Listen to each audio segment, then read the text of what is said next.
अच्छा सुनो, सब्सक्राइब करते वक्त ना घंटी बजा देना, ताकि जब मैं ऑनलाइन आऊं तो तुम्हारे फोन की भी घंटी बजे।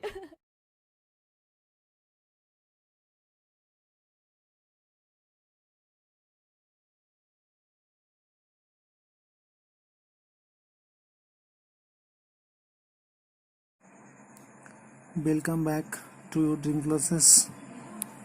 Good morning all of you. सभी को सुबह का नमस्कार। एक बार मैं फिर से आपको बायोलॉजी का थर्ड पार्ट का वीडियो मैं आपको वन लाइनर क्वेश्चंस लेकर आ रहा हूँ। इसे आप लोग ज़रूर देखें, लाभान्वित हों और बोर्ड में आए हुए सवाल सारे इसमें आपको मिलते रहेंगे। ये हमारे प्रिंटेड नोट्स है ड्रीम क्लासेस का, कृपया इसे ध्यान से देखें। ये पहला सवाल मैं लेकर आ रहा हूँ आज का। मैं इसके पहले 104 क्वेश्चंस मैं पहले दो वीडियो में करवा चुका हूँ। मैं आज आपको ये 105 से शुरू कर रहा हूँ। वीडियो शुरू करने से पहले मैं आपको बोलना चाहता हूँ, अगर वीडियो हमारा अच्छा लगे तो इसे लाइक सब्सक्राइब जरूर करेंगे। मैं शुरू करता हूँ क्वेश्चंस। इजोला एवं साइनोबैक्टीरियन इनावेना का आपस में किस प्रकार का संबंध है? सहोपकारिता का।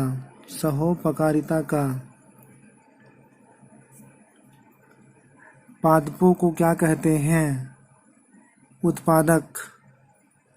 पादपों को क्या कहते हैं? उत्पादक। राष्ट्रीय उद्यान में किसे सुरक्षा प्रदान की जाती है? फ्लोरा तथा फाउना दोनों को। राष्ट्रीय उद्यान में किसे सुरक्षा प्रदान की जाती है? फ्लोरा तथा फाउना दोनों को। गिर अभयारण्य किस जानवर के लिए प्रसिद्ध है? शेर के लिए। गिर अभयारण्य किसके लिए प्रसिद्ध है? शेर के लिए। कान्हा राष्ट्रीय उद्यान किस जानवर के लिए प्रसिद्ध है? बाघों के लिए। सवाल ऑब्जेक्टिव में आए हुए हैं। लाइकन के सहजीवन में कौन सा भाग लेता है? शैवाल और कवक। शैवाल और कवक। नेक्स्ट सवाल है, लाइकेन, ध्यान दीजिए, सहजीवन। सहजीवन का अर्थ होता है जो सहजीवी, यानी कि उसके हर जो जीवन यापन करने में मदद करता है उसे कहते हैं हम लोग सहजीवी। खाद्य श्रृंखला में ऊर्जा स्थानांतरण के लिए 10% नियम किसके द्वारा दिया गया है? लिंडेमान के द्वारा। ध्यान दीजिएगा, लिंडेमान एक वैज्ञानिक का नाम है जिन्होंने खाद्य श्रृंखला में ऊर्जा स्थानांतरण के लिए 10% के नियम को इन्होंने प्रस्तुत किया है। लाल पुस्तक लाल सूची संतुलन के लिए जिम्मेवार संगठन का नाम क्या है? IUCN। ध्यान दीजिएगा, इसके द्वारा जो है IUCN की मदद से जितने भी जीव संकटग्रस्त प्राणी, जीव जंतु यानी पक्षी हैं, सभी को इस रेड डाटा बुक में रखा जाता है, जिसे हम लोग IUCN कहते हैं। भारत का चेतावग्रस्त जाति कौन सी है? चीता। भारत का चेतावग्रस्त जाति कौन सी है? चीता। कैडमियम प्रदूषण किस रोग से संबंधित होता है? इटाई से। कैडमियम प्रदूषण, ध्यान दीजिएगा, कैडमियम जो हमारे केमिकल्स तत्व का है, केमिकल एलिमेंट है, संबंधित है इटाई से। ग्रीन हाउस प्रभाव किससे संबंधित है? ग्लोबल वार्मिंग से। ग्रीन हाउस प्रभाव किससे संबंधित है? ग्लोबल वार्मिंग से। ग्रीन हाउस प्रभाव किस कारण होता है? इंफ्रारेड किरणें के कारण होता है। इंफ्रारेड, अल्फा बीटा गामा किरणें का ये प्रमुख मेल होता है ग्रीन हाउस प्रभाव। ग्रीन हाउस प्रभाव में बहुत सारे की खेती की जाती है, जैसे कि पान की खेती है ना, जो एक मसाले का होता है जो केरल के तट में पाए जाते हैं, उन सब सारे नमी युक्त यानी ग्रीन हाउस इफेक्ट के रूप में, है ना, ग्रीन हाउस इफेक्ट के रूप में पाए जाते हैं। जैव विविधता के संरक्षण में कायोप्रिजर्वेशन का महत्व क्या होता है?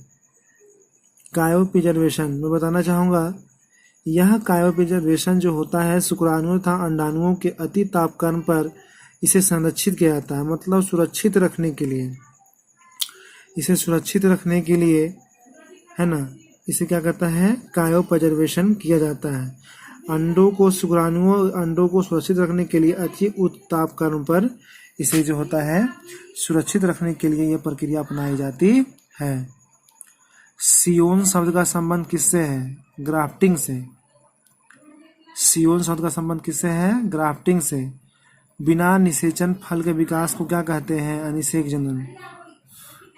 अनिषेक जनन। मानव में प्लेसेंटा का निर्माण होता है कोरियन से। परिवार नियोजन कार्यक्रम प्रारंभ किया गया था कब? 1951 में। मैं बताना चाहूँगा परिवार नियोजन कार्यक्रम को अपनाने वाला सबसे पहला देश भी भारत था और यह भारत के द्वारा ही सबसे पहली बार परिवार नियोजन कार्यक्रम की शुरुआत किया गया, जिसके परिवार नियोजन ज़्यादा जनसंख्या बढ़ने पर इसे रोक लगाने के लिए पूरे विश्व में सबसे पहला स्थान पाने वाला भारत हमारा गौरवशाली भारत है, जो कि 1951 ईस्वी में परिवार नियोजन कार्यक्रम की शुरुआत किया था। अगला क्वेश्चन है सहेली जो कि मादा गर्भनिरोधक गोली है प्रयोग की जाती है कब? साप्ताहिक रूप में। ट्यूबेक्टोमी। ट्यूबेक्टोमी गर्भनिरोधक की एक विधि है जो संबंध किससे है? केवल स्त्रियों से। द्विखंडन किस में पाया जाता है? द्विखंडन मतलब प्रजनन जो होता है अमीबा था पैरामीशियम दोनों में।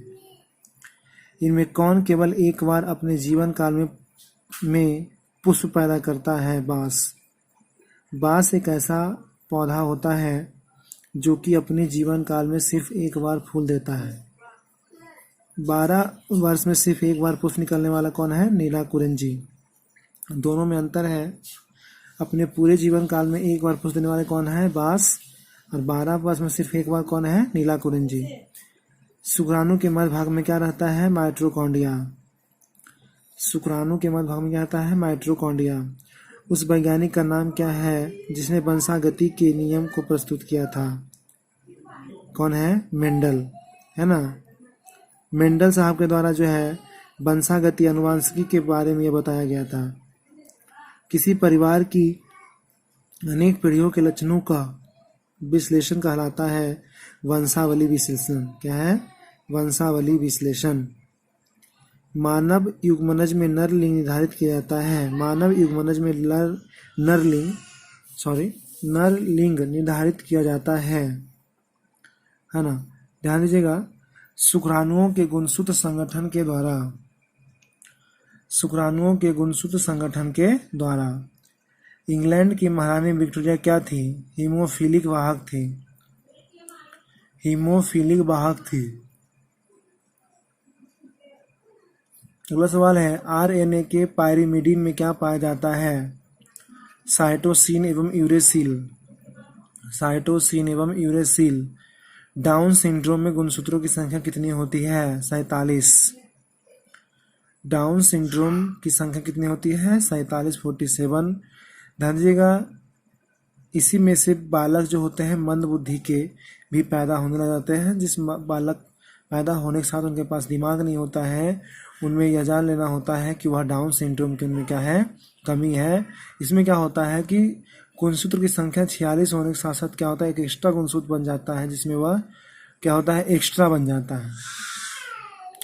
डीएनए डबल हेलिक्स मॉडल किसने प्रस्तुत किया था? वाटसन एवं क्रिक ने। ध्यान दीजिएगा डबल हेलिक्स मॉडल जो कि वाटसन एवं क्रिक महोदय के द्वारा यह दिया गया था। इन दोनों ने वाटसन एवं क्रिक साहब के द्वारा यह जो है सर्पिलाकार यानी कि बांस के सांप के आकार का यह मॉडल प्रस्तुत किया गया। ओकाजाकी खंड क्या है? लैंडिंग स्ट्रैंड एवं डीएनए के छोटे खंड को ओकाजाकी खंड कहते हैं। फिलोसोफिक जूलोफिक पुस्तक किसने लिखी है? लैमार्क ने। डार्विन ने किस जहाज पर भ्रमण किया था? HMS beagle. वर्णांतता में रोगी पहचान नहीं पाता है लाल तथा हरे रंग को।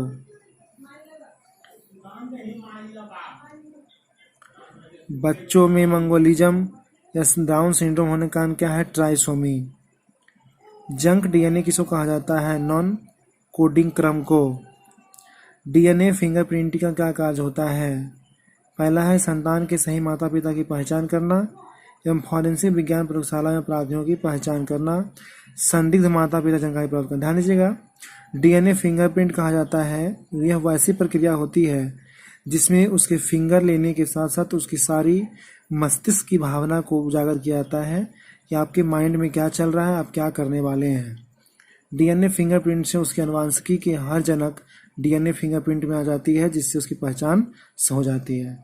घोड़े के सबसे पुरातन पूर्वज कौन सा है? इयोहिप्पस। इयोहिप्पस। प्राकृतिक चुनाव के प्रवर्तक कौन है? डार्विन। डार्विन। कैफीन, एम्फेटामिन और कोकीन क्या है? उत्तेजक है। उत्तेजक है। एड्स दिवस कब मनाया जाता है? 1 दिसंबर को। एड्स दिवस कब मनाया जाता है? 1 दिसंबर को।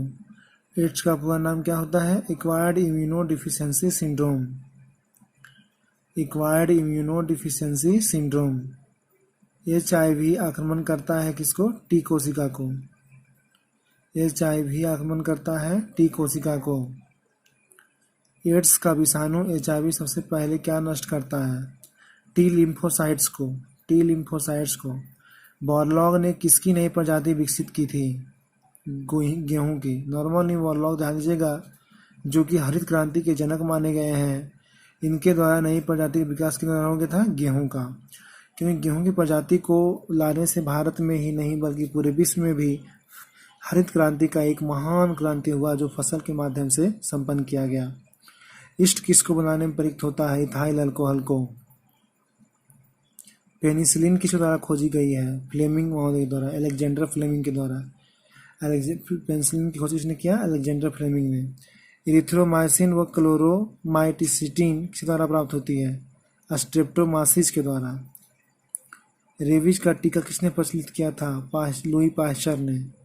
रेबीज का टीका किसने प्रस्तुत किया? लुई पाश्चर ने। किसके अध्ययन को ऑन्कोलॉजी कहते हैं? ट्यूमर। पहली ट्रांसजेनिक फसल थी कौन सी? तंबाकू। तंबाकू। बीटी जीन का उपयोग किस फसल को पीड़क प्रतिरोधी बनाया जाता है? बीटी जीन, ध्यान दीजिएगा, इसके माध्यम से कपास, टमाटर, मक्का एवं इनमें सभी को, ठीक है, मतलब क्या हुआ? बीटी जीन का उपयोग जो होता है इन सारे फसलों पर भी क्या होता है? किया जाता है। अगला क्वेश्चन है, एलिसा का प्रयोग किन बीमारियों का पता लगाने के लिए किया जाता है? इस क्वेश्चन को हम लोगों ने पीछे भी इसे हम लोग पढ़ चुके हैं। हेपेटाइटिस में भी इसे प्रयोग किया जाता है, एलिसा टेस्ट का, है ना, हेपेटाइटिस में। कान्हा राष्ट्रीय उद्यान कहाँ है? किसके लिए प्रसिद्ध है? बाघों के लिए। द्वितीयक उत्पादक कौन होते हैं? शाकाहारी। एक खाद्य श्रृंखला में सबसे ज्यादा जनसंख्या किसकी होती है? उत्पादक की होती है। खाद्य श्रृंखला, ध्यान दीजिएगा, प्रथम उपभोक्ता, खाद्य श्रृंखला में 3 श्रेणी के लोग आते हैं। प्रथम उपभोक्ता, द्वितीयक उपभोक्ता और तृतीयक उपभोक्ता। ध्यान दीजिए, तृतीयक उपभोक्ता में सर्वोच्च उपभोक्ता भी कहते हैं, जिसे मांसाहारी प्राणी को रखा जाता है ना। एक खाद्य श्रृंखला उत्पादक की एक परिस्थितिकी तंत्र में ऊर्जा प्रवाह का मार्ग होता है। उत्पादक, शाकाहारी, मांसाहारी और अपघटक। अम्लीय वर्षा किसके द्वारा उत्पन्न होती है? जलने वाले जीवाश्म ईंधन से, NO2 व SO2 के द्वारा। भोपाल गैस कांड कब हुआ था? 1984 में जो हुआ था, उसमें लगभग हजारों से हजार आदमी, 10,000 के 12,000 के आदमी पास मारे गए थे उस भोपाल गैस कांड में, जिसमें से मिथाइल आइसोसाइनाइड MIC गैस का क्या हुआ था? निष्कास हुआ था। CO2 की वातावरण मात्रा कितनी होती है? 0.034%। मिनी माता रोग किस प्रदूषण के कारण होता है? मरकरी के कारण। किस कारण होता है? मरकरी के कारण। आज हम लोग अपने 1CQ क्वेश्चन को, MCQ क्वेश्चंस को, यानी 1 लाइनर क्वेश्चन को हम लोग खत्म करते हैं। इसके बाद हम लोग लघुत्तरीय प्रश्न में चले जाएंगे, है ना। तो इस कारण मुझे विश्वास है कि आप ज़्यादा इससे लाभान्वित होंगे। मैं आपको फिर कहूँगा, ये हमारा बायोलॉजी का पार्ट 8 का वीडियो है और सभी लोगों से हमारा एक ही अनुरोध है कि आप इसे पूरा का पूरा वीडियो देखें, ताकि पूरा आप इसे नोट भी कर सकें। कोई जहाँ दिक्कत होती है आप वहाँ वीडियो को पॉज कर देख सकते हैं। समझ में नहीं आती है, कमेंट बॉक्स में करने लिखेंगे जहाँ दिक्कत होती है।